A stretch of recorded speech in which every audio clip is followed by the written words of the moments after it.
Mesdames et messieurs, bonsoir. Bienvenue à toutes et à tous dans Les Entretiens, votre émission de grandes interviews sur l'Intelligent TV.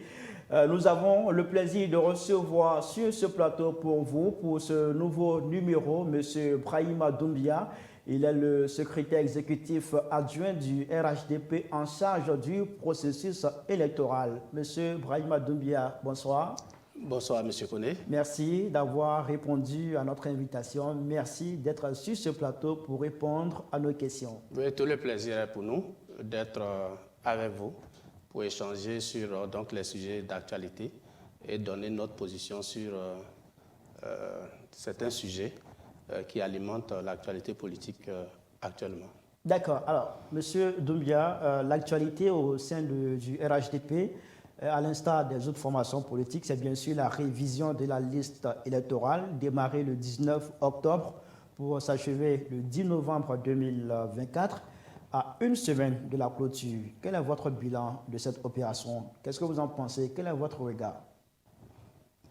Bien, nous avons constaté déjà l'implication de toutes les formations politiques, contrairement au processus électoral passé, l'implication de la société civile et l'ouverture par la Commission électorale indépendante de plus de centres cette année, notamment 12 000 centres d'enrôlement qui permettent de rapprocher les lieux de recensement des populations pour ne pas que les gens aient à se déplacer pour aller loin. La possibilité pour les pétitionnaires de se présenter avec l'une des trois pièces suivantes, le certificat de nationalité, la carte nationale d'identité ou le récépissé d'enrôlement pour la carte nationale d'identité. Et nous remercions la Commission électorale indépendante pour toutes ces facilités. Nous remercions le gouvernement pour avoir permis que l'établissement des certificats de nationalité soit gratuit pour l'ensemble des requérants qui veulent donc s'inscrire sur la liste électorale. En termes de bilan, nous avons vu dans les 2 premières semaines une faible affluence qui est due principalement au fait que ceux qui sont concernés n'avaient pas tous les documents requis pour se mettre sur la liste électorale. Les partis politiques, en tout cas le RHDP, a fait beaucoup d'efforts avec ses militants pour les orienter vers les juridictions, pour les orienter vers les officiers d'état civil, à l'effet de se faire établir les documents qu'il faut pour se faire enrôler sur la liste électorale. Ces documents commencent à être disponibles et donc nous espérons que les jours qui viennent, la mobilisation sera encore plus élevée que ce que nous avons connu dès le départ. Vous dites avoir constaté une faible affluence dans les premières semaines du fait que les citoyens ne disposaient pas des documents qu'il fallait pour se faire inscrire sur la liste électorale. Mais pour d'autres observateurs, cette faible affluence est le signe d'un désintérêt, d'une désaffection des populations vis-à-vis du processus électoral. Et ces personnes estiment que cela est du fait des hommes politiques. C'est possible, il ne faut pas l'exclure, parce que quand vous entendez le discours tenu par certaines formations politiques, il y a de quoi être découragé. Quand vous voyez l'incohérence de certains hommes politiques, il y a de quoi être découragé. Quand certains hommes politiques présentent l'élection comme étant une activité au bout de laquelle il peut y avoir la mort, et après vous venez demander aux populations d'aller s'inscrire dans le processus électoral alors que vous avez passé le temps à leur dire que ce processus peut amener à la mort. Donc il faut bien comprendre que les populations soient un peu dubitatives et qu'elles soient un peu découragées. C'est contre tout ça que nous luttons pour dire aux uns aux autres d'aller se faire inscrire sur la liste électorale, que l'élection c'est juste le choix d'un dirigeant et que pour ça, on n'a pas besoin de mourir et que cela va se faire dans la paix, dans la tranquillité, comme on l'a fait en 2015. Et donc, nous pensons que tous les hommes politiques, d'ailleurs, devraient avoir donc ce discours d'apaisement et que nous devons faire en sorte que le jeu électoral soit juste un jeu comme on assiste au football. On va au terrain, chacun supporte son équipe. Il y a une équipe qui gagne, elle prend la coupe, tout le monde rentre à la maison. Le lendemain, la vie reprend de plus belle. Et c'est à cela que le RHDP s'attelle pour que le jeu électoral soit un jeu convivial, apaisé, sécurisé, et que cela n'aboutisse à aucune mort. Est-ce que ce n'est pas aussi le signe d'un échec de la part de vous, les hommes politiques, le fait que malgré votre forte présence, vous l'avez signifié tout à l'heure, tous les partis politiques sont sur le terrain, contrairement aux années précédentes, notamment en 2020, où certains partis politiques ont appelé au boycott. Cette fois, vous êtes tous sur le terrain et malgré cette forte mobilisation des partis politiques, les Ivoiriens ne se bousculent pas trop dans les centres de recensement. Est-ce que vous n'avez pas l'impression que vous, hommes politiques, vous avez échoué dans votre mission qui est vraiment de garantir des conditions de vie agréables aux populations? Non, moi je n'appréhende pas cela comme un échec, mais plutôt comme un défi. Un défi que nous devons relever, une responsabilité que chacun doit jouer, en tout cas pour ce qui concerne le RHDP. Le RHDP travaille d'arrache-pied avec à sa tête le président Alassane Ouattara, le président du RHDP, président de la République, qui là où il est, travaille tous les jours avec le gouvernement pour que les Ivoiriens puissent avoir des conditions de vie de plus en plus améliorées par la construction d'infrastructures routières, sanitaires, d'infrastructures écolières et universitaires, par l'instauration de la sécurité, la paix. Je peux en citer, à ne pas finir, tout ce qui est fait pour que l'Ivoirien se sente bien chez lui et que l'Ivoirien soit fier d'être dans son pays et que l'Ivoirien ait les conditions de réalisation de son rêve chez lui. Et c'est ce que le président Alassane Ouattara a réussi. Et donc maintenant, concernant le volet politique, c'est une question d'éducation.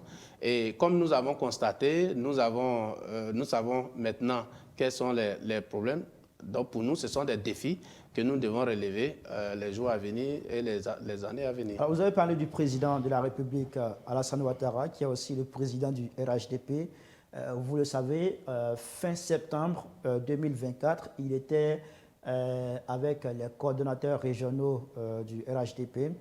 C'était du côté du Sofitel de Côte d'Ivoire. Et à cette occasion, le porte-parole du RHDP se prononçant, je vais parler du ministre Kobina Kwasi Adjoumani, il a fait savoir que le RHDP s'est fixé un objectif de 1,2 million de nouveaux électeurs à inscrire sur la liste électorale. Où en êtes-vous actuellement par rapport à cet objectif? Bien, depuis donc cette réunion, le RHDP est au travail. Et je voudrais vous dire que pour atteindre cet objectif, nous avons défini deux méthodologies de travail.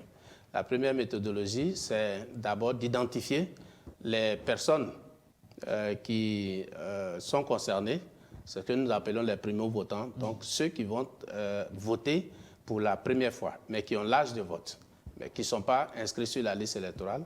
Il fallait les identifier et les répertorier par département politique, département administratif et par région. Ce travail a commencé et je dois vous dire que nous sommes à un niveau très élevé. Donc de primo-votants que nous avons dans nos bases de données. En tout cas, nous sommes à plus de 60% de l'objectif qui a été fixé. Nous sommes à peu près à 70% de l'objectif qui a été fixé. Mais ce que nous avons constaté à l'issue de cette opération avait pour objectif de savoir quel est leur statut par rapport au papier. C'est-à-dire ceux qui sont détenteurs de la carte nationale d'identité, ceux qui sont détenteurs au moins du certificat de nationalité, et ceux qui sont détenteurs de l'extrait de naissance uniquement et ceux qui n'ont aucun papier. Et nous avons constaté qu'il y a beaucoup qui ont l'extrait de naissance mais qui n'ont ni le certificat de nationalité ni la carte d'identité. nous avons aussi une très grande proportion qui n'ont aucun document, qui ne sont pas déclarés à l'état civil.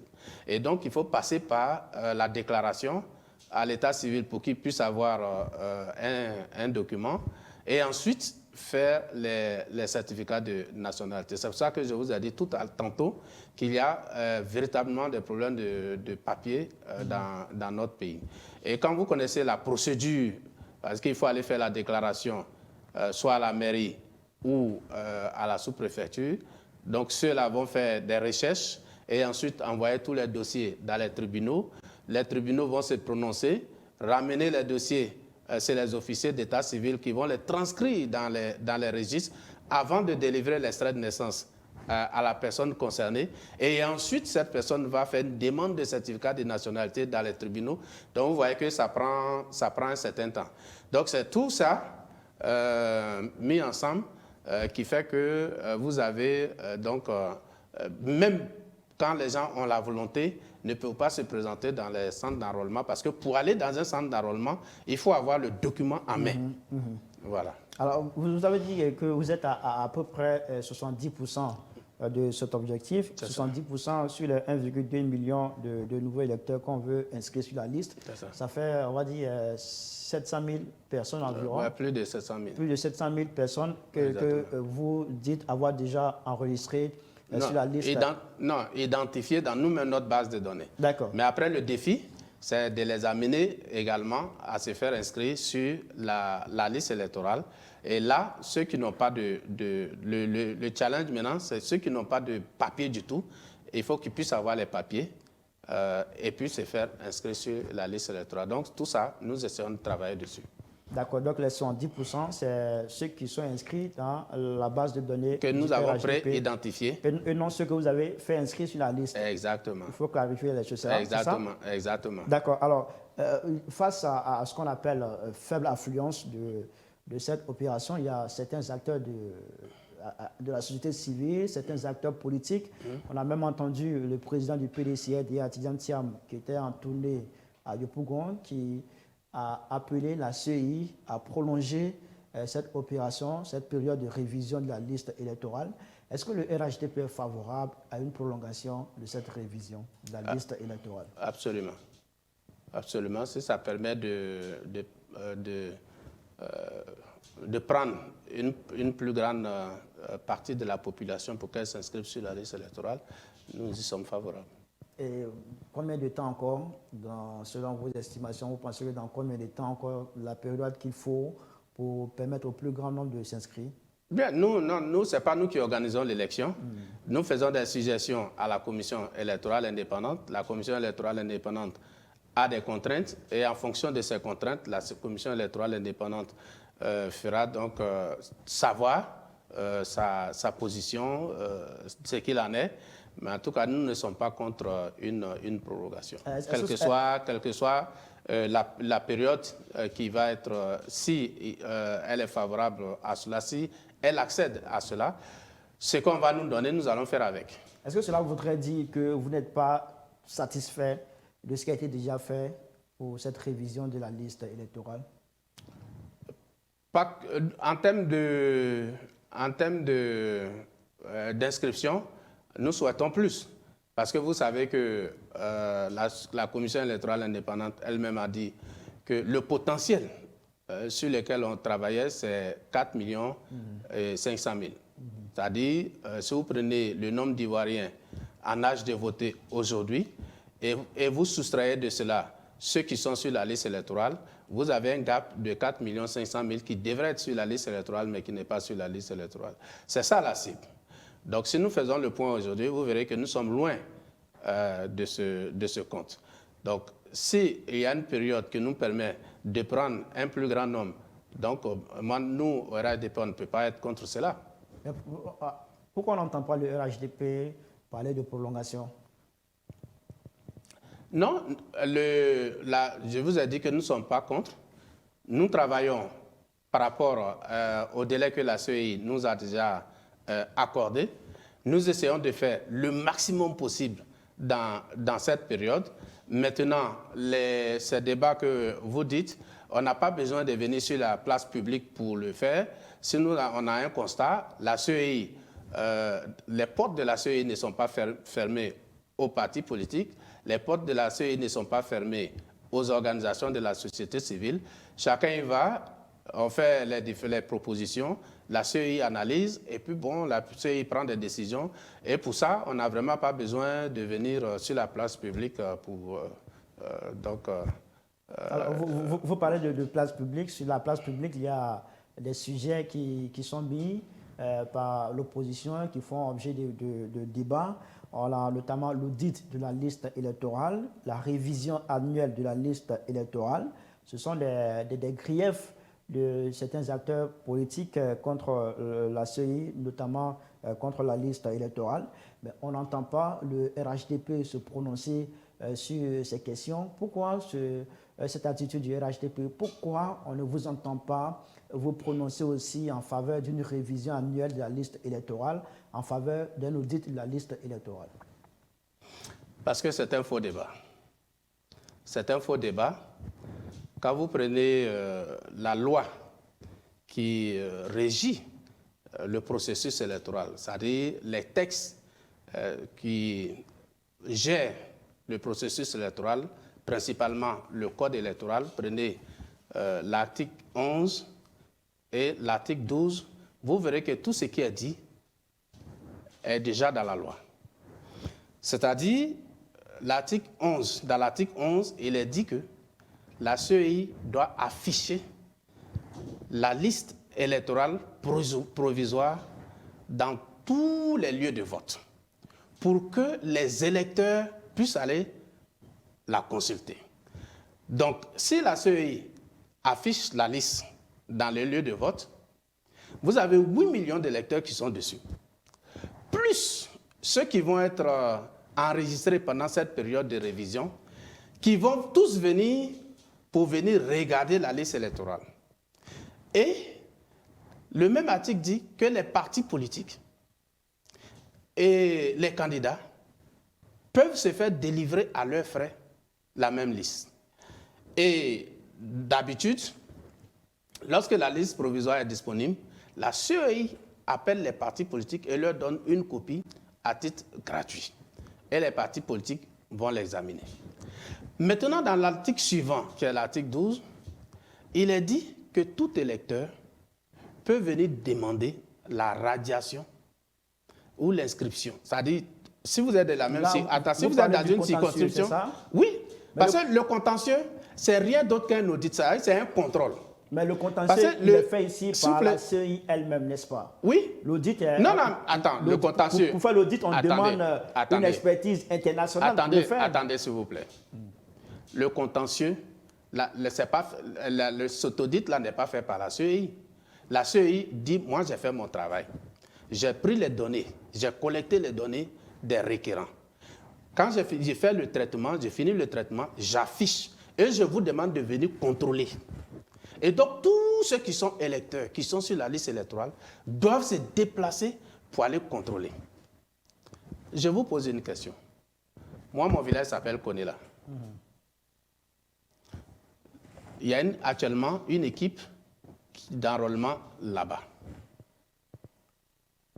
Et à côté de Konela, vous avez des villages voisins, vous avez une sous-préfecture, etc., où les gens se connaissent tous. On affiche la liste là-bas. Les populations se déplacent et viennent vérifier. Eux, ils ne trouvent pas d'étrangers. L'étranger qu'eux n'ont pas trouvé, ou bien le mort qu'eux n'ont pas trouvé, ou bien l'irrégulier qu'eux n'ont pas trouvé, quel est l'expert international qui va venir le trouver? L'expert international vient chercher quoi? Ce n'est pas des électeurs. C'est de ça qu'il s'agit. Il faut lui demander alors de venir le faire. Donc nous, on n'est pas... Attendez, nous, on n'est pas... Pour éviter toute suspicion. C'est pour vous dire que nous, on n'est pas opposés à tout ce qui permet de rendre le processus transparent parce que ce que vous appelez audit ou contrôle est déjà prévu dans le processus même d'élaboration, d'élaboration de la liste électorale. Vous dites que vous n'êtes pas opposés. Donc maintenant, l'audit que les uns et les autres demandent, nous, on ne connaît pas pour se prononcer sur quelque chose, il faut connaître les thèmes de référence. L'audit, c'est pour faire quoi? C'est pour chercher quoi? Quelle est la méthodologie? Ça va aboutir à quoi? Quelle est, je vais dire, s'il y a des gens qui sont... Mais ils l'ont dit clairement, M. Doumbia. Ils disent qu'il faut faire l'audit pour épurer la liste électorale. Je vous dis, un audit, un travail, ça se fait selon une méthodologie, ça se fait selon un cahier des charges, ça se fait selon des thèmes de référence. Nous, on n'a aucun thème de référence. Épurer la liste électorale de quoi? Si c'est épurer la liste électorale des morts, les Ivoiriens savent. Quand vous êtes, c'est-à-dire tous les Ivoiriens qui sont ici, qui ont des parents qui sont décédés, savent que leurs parents sont décédés. Ils peuvent produire le certificat de décès et aller à la CEI pour dire, bon, moi, mon parent, il est décédé, il faut l'enlever sur la liste électorale. Il y a des gens qui l'ont fait, la CEI l'a enlevé. S'il y a des gens qui sont condamnés, les gens savent qu'ils sont condamnés, on peut trouver, je vais dire, les traces à la justice et tout ça, on peut envoyer ces documents. S'il y a des gens qui sont indûment inscrits sur la liste électorale, que vous avez la preuve que ces gens sont indûment inscrits sur la liste électorale, vous apportez la preuve à la CEI les enlève. Ce n'est pas la même chose que le... Parce qu'après, l'audit là, si l'audit donne un résultat, qui va l'appliquer? Ce n'est pas la même CEI, on va s'adresser encore à la CEI. Donc, c'est un faux débat qui a pour objectif de nous distraire. Et nous, on ne rentre pas dans les faux débats parce que le processus même d'élaboration de la liste électorale contient ce qu'on appelle cet audit-là. Et c'est un audit populaire avec plus de 8 millions de personnes qui peuvent venir faire cette vérification. Et donc, je vous en prie, nous, on ne rentre pas dans ces faux débats. Si la commission, si ils ont fait des propositions, parce que c'est la commission électorale qui fait la liste, si ceux qui font ces propositions d'audit de la liste électorale arrivent à convaincre la commission électorale indépendante avec des thèmes de référence clairs qui permettent d'arriver, de les rassurer, nous, on n'a pas de souci. C'est la CEI qui fait sa liste, mais pour le moment, la CEI ne nous a pas dit qu'il y a un audit qui serait en cours, donc nous allons avec ce qui est là. Pour lever toute suspicion sur le RHDP, est-ce qu'il ne serait pas préférable pour le RHDP d'accepter cet audit-là? Parce qu'il y a certains qui pensent que ce silence du RHDP face à ces revendications de l'opposition, ça fait accroître la méfiance de certains électeurs vis-à-vis du processus électoral. Suspicion de quoi? Je ne vois pas pourquoi le RHDP devrait être suspecté. Vous êtes journaliste. Vous allez dans les centres d'enrôlement. Vous avez la liste électorale. Ceux qui disent qu'ils veulent un audit, ils ont la liste électorale. La liste électorale, c'est un document qui est public, ce n'est pas un document qui est caché.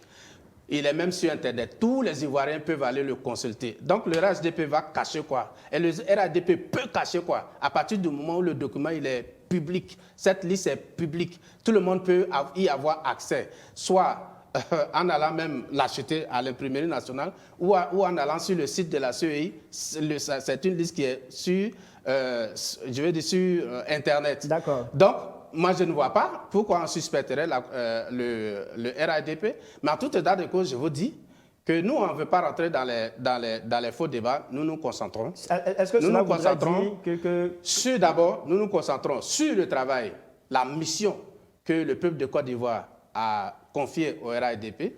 Et nous nous concentrons en tant que parti politique sur la préparation des élections. D'accord. Alors, quand vous dites que c'est un faux débat, vous n'entrez pas dans ce débat, vous êtes concentré sur votre mission, la préparation de l'élection présidentielle. Est-ce qu'on devrait comprendre que le RHDP n'est pas disposé à engager un dialogue avec l'opposition dans le sens d'apaiser cette élection électorale qui arrive, élection présidentielle qui arrive? Je ne vois pas le rapport. Je ne vois pas le rapport. Il y a toujours des canevas par lesquels nous échangeons. On fait des débats. Les gens de l'opposition, lorsqu'ils ont des observations, ces observations peuvent être adressées aux administrations ou aux institutions qui les gèrent. Et je crois que le ministre de l'Intérieur, pas plus tard que 2 jours, a reçu l'un des responsables du PPACI j'imagine qu'ils ont parlé donc, du processus électoral. Donc le RHDP est un parti de paix, le RHDP est un parti de dialogue. Et d'une manière ou d'une autre, le RHDP est à l'écoute de la population. Et le dernier exemple, lorsque les gens ont dit que pour faire des papiers, les documents, pour s'inscrire sur la liste électorale, que ça coûte cher et que les populations n'ont pas les moyens, mais le gouvernement a entendu cela, le gouvernement a fait, a rendu l'établissement du certificat de nationalité gratuit. C'est gratuit pour les pétitionnaires, mais l'État va payer. Alors, donc c'est pour dire que le RHDP a été toujours à l'écoute des populations. Le RHDP a posé beaucoup d'actions qui tendent à apaiser le climat politique. Et donc, le RHDP continue dans cette voie. Alors, vous avez parlé du PPACI tout à l'heure. Son président, Laurent Gbagbo, ne figure pas sur la liste électorale. Ça fait aussi débat. Au PPACI, on entend certains cadres dire sans Laurent Gbagbo, il n'y aura pas d'élection en 2025. Au RHDP, quand on entend ces propos, qu'est-ce qu'on se dit? Comment est-ce qu'on interprète ces propos qui sortent de la bouche de certains cadres du PPACI? Bien, nous suivons ça. Nous suivons ça avec beaucoup d'attention. Ça vous inquiète, ces propos-là? Pourquoi nous devrions nous inquiéter? Puisque vous dites que vous suivez ça avec beaucoup d'attention. Oui, puisque tout ce qui se passe dans le pays, nous sommes concernés. Donc nous suivons cela. Mais dire que sans le président Gbagbo, il n'y a pas d'élection en 2025, alors que la Constitution de la République de Côte d'Ivoire dit que les élections doivent se tenir le dernier samedi du mois d'octobre de la 5e année du mandat, ce qui tombe exactement sur le 25 octobre 2025. Pour nous, l'élection va se tenir à cette date. Et donc, nous laissons la responsabilité de ces propos à ceux qui le tiennent. Parce que nous, pour ce qui nous concerne, nous sommes engagés à créer les conditions. En tout cas, ce qui dépend de nous, à contribuer à ce qu'il y ait la paix, il y ait l'apaisement, et qu'on aille aux élections tranquillement dans la paix et la sécurité. Donc, s'il y a d'autres qui pensent que, on peut faire autre chose, nous ne nous inscrivons pas dans ce schéma et nous leur laissons l'entière responsabilité de leur déclaration. Alors, vous dites que créer les conditions pour des élections apaisées en 2025, c'est votre démarche. Est-ce que vous ne pensez pas que l'une des conditions sera aussi d'appeler le président de la République à prendre une loi d'amnistie en faveur de Laurent Gbagbo pour faciliter sa réintégration sur la liste électorale, au même titre que Charles Blé Goudé sur Guillaume, dans ce contexte électoral? Je crois que concernant ce sujet, le porte-parole du gouvernement s'est exprimé il y a 2 ou 3 jours. Et il a indiqué que c'est vrai que le président a la possibilité de faire des propositions, des projets de loi, mais les parlementaires également peuvent faire des propositions de loi. Donc ceux dont vous parlez sont à l'Assemblée nationale, ont un groupe parlementaire. Donc pourquoi eux-mêmes ne font pas de propositions de loi? S'ils ne le font pas, le président peut le faire. Non. En 2009, on va dire pour la présidentielle de 2010, le président Laurent Gbagbo, président d'alors, avait pris une loi d'amnistie, on va dire une ordonnance pour permettre au président Ouattara d'être candidat. Est-ce qu'on ne peut pas lui rendre l'appareil? Le président Ouattara n'était pas sous le coup d'une condamnation judiciaire. Le président Ouattara était sur la liste électorale et avait tous ses droits. Mais ça ne change rien. Attendez, le président peut le faire. Le président Ouattara... Il a tous les leviers. Non, parce qu'on fait des confusions. On fait des confusions. Le président Ouattara n'était pas condamné et n'a jamais été condamné par la justice. Et il y a des condamnations. Lorsque vous êtes condamné par la justice, il y a des condamnations qui vous font perdre vos droits civils et politiques. Donc le président Ouattara n'était pas sous le coup d'une condamnation. Il y avait une décision politique. Souvenez-vous que le même président Gbagbo, en 2001 lors du forum de la réconciliation, a dit que l'article 35 avait été fait pour éliminer le président Alassane Ouattara. Donc c'était de l'arbitraire. Donc, finalement, il a compétit. Finalement, le président oui, Ouattara a compétit. Donc, ça veut dire qu'il y avait une injustice parce qu'on ne fait pas une loi pour éliminer un individu. On fait une loi pour, je veux dire, pour régir une société. Mais on ne fait article, on ne fait pas une loi. On regarde la finalité. Donc, sur la base de ça, non, n'essayez pas. Non, vous confondez parce qu'il ne faut pas confondre les choses. Et il ne faut pas confondre les choses. Le président Gbagbo est sous le coup d'une condamnation judiciaire. D'accord. Et donc, c'est cette condamnation judiciaire qui, comme on appelle ça, qui fait qu'il a perdu son droit d'être électeur. Et par ricochet, c'est ça qui fait que le président qu'il ne peut pas être candidat. Donc, moi, je pense que... Mais est-ce que ça peut empêcher le président de prendre une loi d'amnistie? Je vous dis, ce n'est pas le président qui prend une loi d'amnistie, c'est le Parlement qui vote. Pourtant, le président attendez, s'il vous plaît, je vous dis, Simone Gbagbo. Je vous dis... Vous êtes d'accord avec ça? S'il vous plaît, je vous dis... Vous êtes d'accord avec ça? Le président a pris une loi d'amnistie. Attendez, non, mais vous n'allez pas... Non, vous n'allez pas mettre dans ma bouche ce que vous voulez. Laissez-moi m'exprimer. Vous posez une question, M. Koné. Donc, laissez-moi m'exprimer sur la question. Et je vous le dis encore une fois, que le président fait des propositions de loi. Ce n'est pas le président qui prend les lois. Qui vous dit que quand le président va faire la proposition de loi, que le Parlement va accepter? Qui vous dit ça? Qu'il le fasse. Ben alors, qu'il le fasse et on va voir si ça ne sera pas accepté. Ben alors, mais les mêmes personnes qui ont des députés à l'Assemblée nationale peuvent faire des propositions de loi. Mais pourquoi ils ne font pas la même proposition de loi? C'est le même processus. Donc, ce qu'eux peuvent faire là, pourquoi vous voulez que ce soit forcément le président qui le fasse? Maintenant, en tout état de cause, tout dépend du président de la République.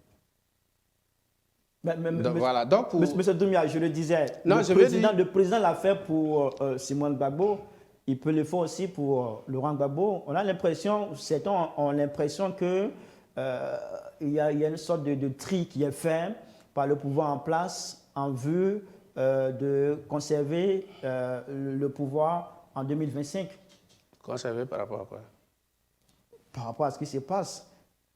S'il y a une loi d'amnistie qui est prise pour permettre...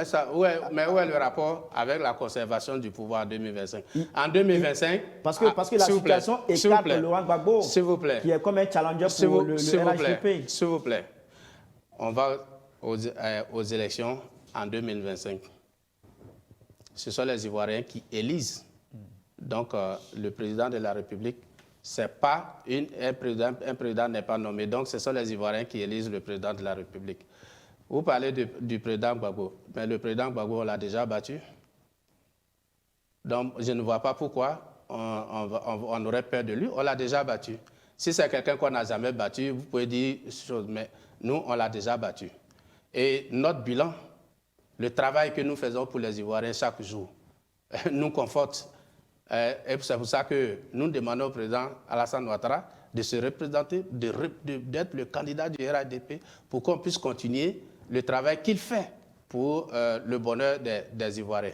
Donc nous, on n'a pas du tout peur du président Gbagbo. D'accord, justement, vous avez parlé du président Alassane Ouattara. Vous, militant du RHDP, vous lui demandez d'être candidat en 2025. Il ne s'est pas encore prononcé clairement sur sa candidature ou non en 2025. Mais dans une interview qu'on a eu le temps de lire et qui a été accordée à Soir Info, on a un cadre de votre parti, Gwali Dodo, qui a déclaré, je vais le citer, « Si Alassane Ouattara n'est pas candidat, qu'il nous donne Téné Birahima ».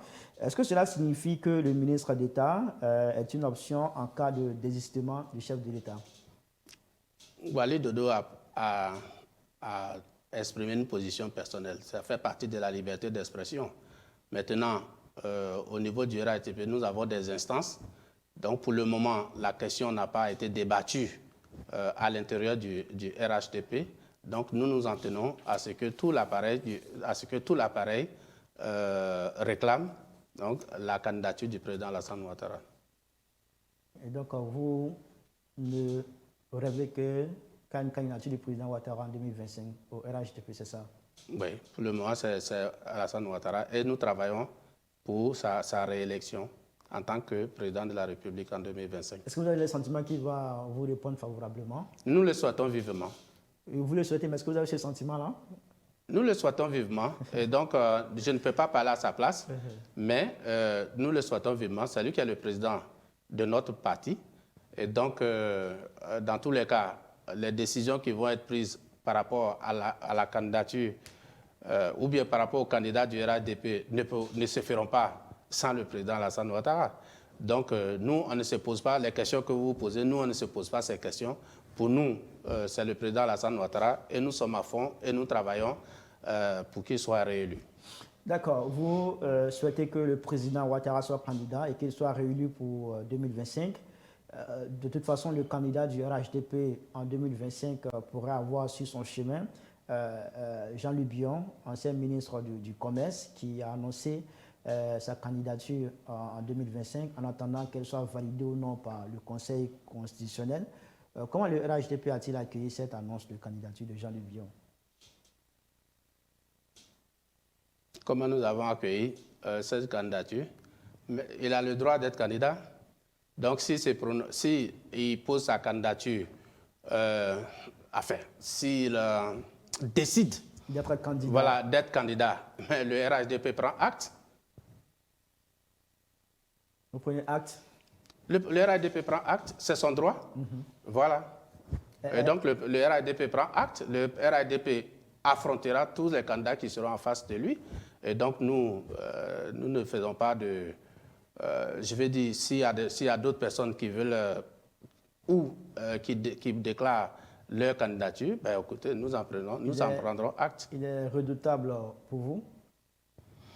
Je voudrais vous dire que le RHDP ne craint aucun candidat, de même que le RHDP ne sous-estime aucun candidat. Donc, le RHDP travaille pour faire gagner son candidat. Est-ce que c'est lui que le RHDP souhaite comme adversaire en 2025 en portant l'étendard du... Je dis que le RHDP affrontera tous ceux qui vont se présenter face à lui. Le RHDP n'a pas choisi le candidat et le RHDP n'a même pas ce pouvoir de choisir les candidats qui vont se présenter face à lui. Et donc, le RHDP travaille pour que son propre candidat puisse gagner les élections. D'accord. Alors, on a dans l'opposition le PDCIRDA qui est dirigé aujourd'hui par Tidjane Thiam. Il était en tournée, notamment pour ce qui est de la révision de la liste électorale. Il était dans certaines localités du pays, Daloa, Bonon, Boisflé, Mantekou et Dimokro Tumodi. Il a mis en avant quelques insuffisances du gouvernement RHDP, notamment dans le domaine de l'éducation. Il a pointé des écoles en paille. Comment vous réagissez à ces critiques de la part de Tidjane Thiam? Des écoles en paille? Parce qu'il en a parlé lors de sa tournée à l'intérieur du pays. Oui, ben, j'ai constaté aussi qu'il voulait mettre climatiseur dans ces écoles en paille. Qu'est-ce que vous en dites? Non, le RHDP travaille. Vous savez, c'est parce qu'il y a des écoles en paille que le RHDP construit des écoles. Donc, on a un programme de construction d'écoles, écoles primaires, maternelles, collèges, universités. Et si vous prenez les statistiques, depuis l'indépendance de la Côte d'Ivoire jusqu'à aujourd'hui, aucun régime n'a fait autant pour la Côte d'Ivoire en matière de construction d'infrastructures scolaires que le RHDP. Le RHDP est conscient qu'il y a encore du travail et c'est pour ça que le RHDP continue à travailler. Donc, ce n'est pas un constat nouveau. La Côte d'Ivoire n'a pas commencé aujourd'hui. Ceux qui nous ont précédés, s'ils avaient construit des écoles partout, nous, on serait en train de faire d'autres projets qui viennent améliorer les conditions de vie des Ivoiriens. C'est parce que les régimes qui nous ont précédés n'ont pas pu faire le basique, le minimum qu'il faut, que nous sommes obligés de le faire et nous sommes en train de le faire. Les écoles en paille, vous pouvez les compter sur le bout du doigt aujourd'hui, alors qu'au moment où nous venions, au moment où le président Alassane Ouattara prenait le pays, ces écoles en paille, c'était, je veux dire, c'était monnaie courante, ce n'était pas quelque chose d'extraordinaire. On voyait ça partout. Mais aujourd'hui, ces écoles en paille sont devenues rares. Ah, il s'est dit également que Tidjane Thiam, étant un proche du président français Emmanuel Macron, bénéficierait de son soutien pour accéder au pouvoir en 2025. Qu'est-ce que vous en pensez? La présidence de la République en Côte d'Ivoire se gagne par le vote des électeurs ivoiriens. Donc ceux qui sont en train d'aller se mettre sur la liste électorale, c'est pour eux que nous travaillons. C'est eux que nous devons convaincre. Et nous, RADP, nous travaillons pour qu'ils soient à l'aise. Donc, que telle personnalité soit proche d'un président de France ou d'une autre localité, pour nous, ce n'est pas un problème. Nous-mêmes, notre président a un carnet d'adresses phénoménal. Justement, s'il vous plaît, il a été soutenu par Nicolas Sarkozy en 2010. Non, ce n'est pas Nicolas Sarkozy qui l'a élu, ce sont les Ivoiriens qui l'ont élu. Oui, on est d'accord avec ça, voilà. mais il a été donc, soutenu par... Il a bénéficié de son soutien. Oui, mais dans n'importe quel pays. C'est de ça que certains parlent concernant Thiam et Macron. Même aujourd'hui, l'élection aux États-Unis, ça se passe aujourd'hui. Si vous prenez les mêmes présidents, que ce soit Macron, que ce soit Poutine, que ce soit la chancelière d'Allemagne, que ce soit les responsables politiques en Angleterre ou dans n'importe quel autre pays, mais chacun voudrait que l'un ou l'autre soit président. Il y en a qui veulent bien que ce soit Mme Harris qui soit présidente des États-Unis. Il y en a d'autres qui soutiennent la candidature de Trump. Donc ça, ce n'est pas quelque chose d'extraordinaire. Ça existe dans toutes les élections. Mais in fine, ce sont les électeurs ivoiriens, ce sont les électeurs du pays qui choisissent le président. C'est ce que je veux que vous compreniez. D'accord, on a compris ce point-là de votre part. Laurent Gbagbo, il a appelé l'opposition à se rassembler pour faire partie le RHDP en 2025. C'était un meeting à Beaunois. Plus de 3 mois après, comment évaluez-vous son appel? Ce n'est pas à moi de l'appeler, de faire cette évaluation. Nous, on n'attendait pas autre chose de Laurent Gbagbo puisqu'ils sont opposants. Donc, le rêve des opposants, c'est de prendre la place de celui qui est au pouvoir. Maintenant, nous qui sommes au pouvoir, et comme nous travaillons et que nous avons des choses à offrir aux Ivoiriens, et que nous avons offert des choses aux Ivoiriens, et que nous avons changé la face de la Côte d'Ivoire, et que nous pensons que nous pouvons continuer à changer la face de la Côte d'Ivoire avec comme maître d'ouvrage le président Alassane Ouattara, mais nous continuons à travailler. Donc, ce n'est pas à nous d'évaluer leur coalition. Ce que nous évaluons, c'est la satisfaction des Ivoiriens par rapport au travail qui est fait par le président Alassane Ouattara. C'est ça qui nous importe. Est-ce que les Ivoiriens sont satisfaits du travail qui est fait?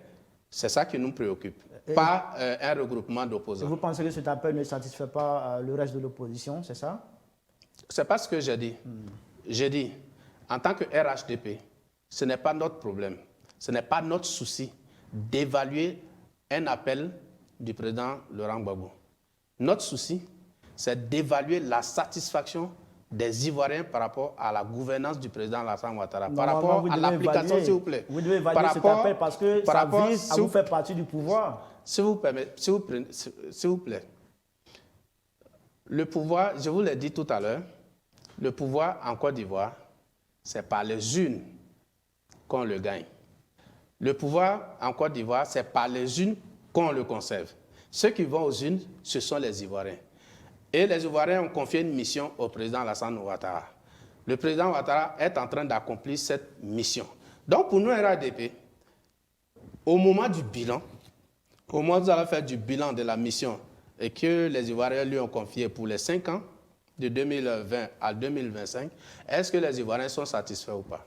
Est-ce que les Ivoiriens ont vu une évolution par rapport à cette mission? Est-ce que les Ivoiriens ont constaté des changements? C'est ça qui nous importe. Parce que ce n'est pas cette coalition qui met quelqu'un au pouvoir ou qui maintient quelqu'un au pouvoir, mais ce sont les Ivoiriens. Ce sont les Ivoiriens qui font que vous restez au pouvoir ou pas. Mais cela par rapport à ce que vous avez démontré que vous pouvez faire. D'accord. Voilà, parce que, s'il vous plaît, parce que ceux dont vous parlez, ce n'est pas des hommes nouveaux. Ce sont des gens qui ont géré la Côte d'Ivoire. Pendant 10 ans, les Ivoiriens ont vu. Et après, le président Alassane Ouattara est venu les Ivoiriens ont vu également. Et les Ivoiriens seront le moment venu faire le bon choix. D'accord, c'est bien noté. Un mot sur la décision de Pascal Affi-N'Guessan de rompre le partenariat avec le RHDP.